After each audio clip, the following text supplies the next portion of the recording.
The German high command was certain they understood the American soldier, and they were catastrophically mistaken. For years, German intelligence had meticulously picked apart United States military potential. They scrutinized factory outputs, observed training maneuvers, and digested every available report. Their conclusion, a consensus across Europe, was that America was a land of immense industrial promise, but with no martial spirit.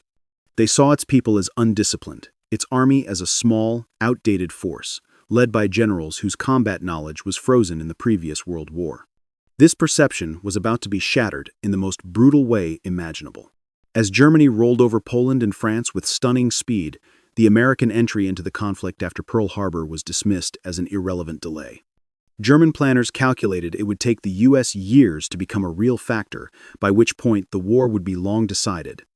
The first signs that this was a fatal miscalculation didn't come from the front lines, but from dry industrial reports that were so staggering, analysts in Berlin initially refused to believe them. American shipyards were launching cargo vessels in a matter of days. Aircraft production numbers for a single month eclipsed Germany's entire annual output. The figures for tank manufacturing seemed like something from a work of fiction. The intelligence was verified, and the terrifying truth began to dawn. Germany, with the most advanced economy in Europe fully committed to war, was being outproduced by a factor of 5 in critical areas. The mathematical reality was grim, yet on the ground in early North Africa, American troops seemed to confirm German prejudices. They were green, tactically clumsy, and suffered stinging defeats. Veterans from the brutal Eastern Front saw them as a softer target than the relentless Soviets. The assumption was that German tactical brilliance and hardened veterans could counter this material advantage. This comforting belief began to fracture in the rugged hills of Sicily and Italy. There, American forces displayed a disturbing capacity to learn from their mistakes, adapt on the fly, and deploy firepower with a profligacy that stunned their opponents. But the true, undeniable shock arrived on the shores of Normandy and in the bitter fighting through the French hedgerows. The sheer scale of the invasion armada was beyond anything in military history. Yet it was the American way of war that proved most revolutionary. German commanders looked on with a mixture of disbelief and horror at the American approach to combat. Where German doctrine prized precision and conservation, the Americans operated on a principle of overwhelming abundance. Artillery barrages would consume more shells in an afternoon than a German division might see in a month.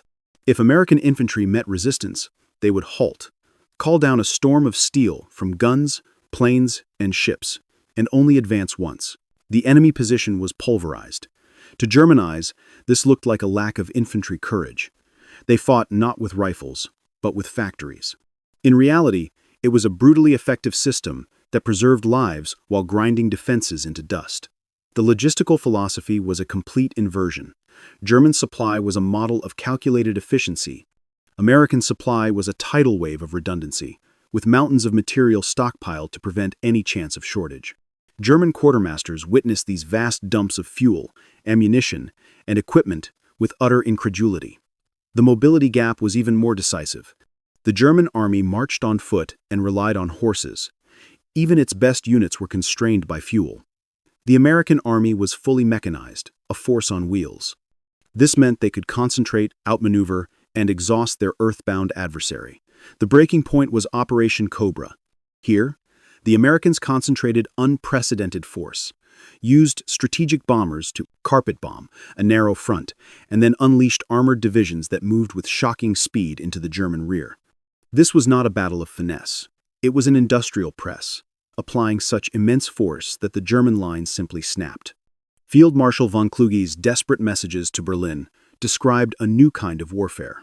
His forces were being systematically erased not in a grand battle, but through a relentless, grinding attrition that consumed divisions faster than they could be replaced. Even when his troops fought well and won tactically, they were still losing the war of endurance.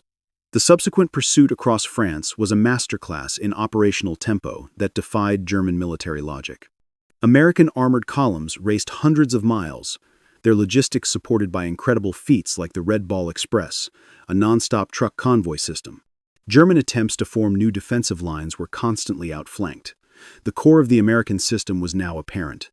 They treated warfare as a logistical and industrial problem.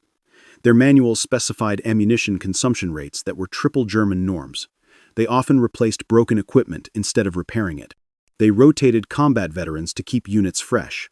Every practice seemed wasteful to German sensibilities, yet the cumulative effect was an army that could fight at a high intensity indefinitely.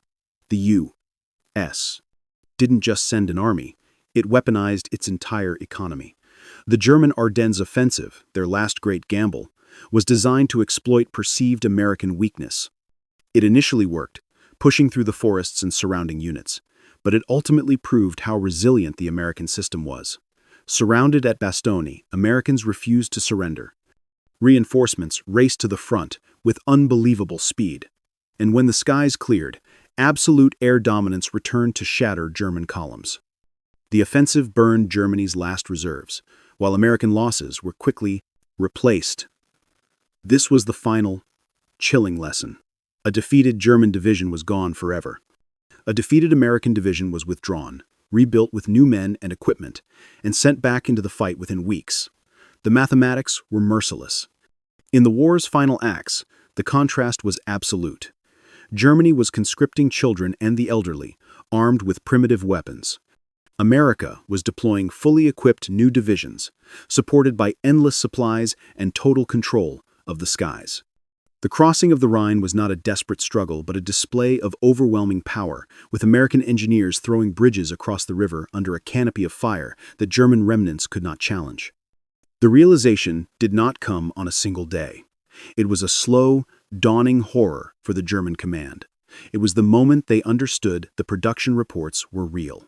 It was the sight of those impossible supply dumps. It was watching their best defensive positions vanish under a hail of shells. They finally comprehended that they were not fighting a traditional army, but a nation that had industrialized warfare itself, creating a system where courage and tactical skill were rendered obsolete by sheer, inexhaustible might. The German military, for all its tradition and prowess, had been made a relic,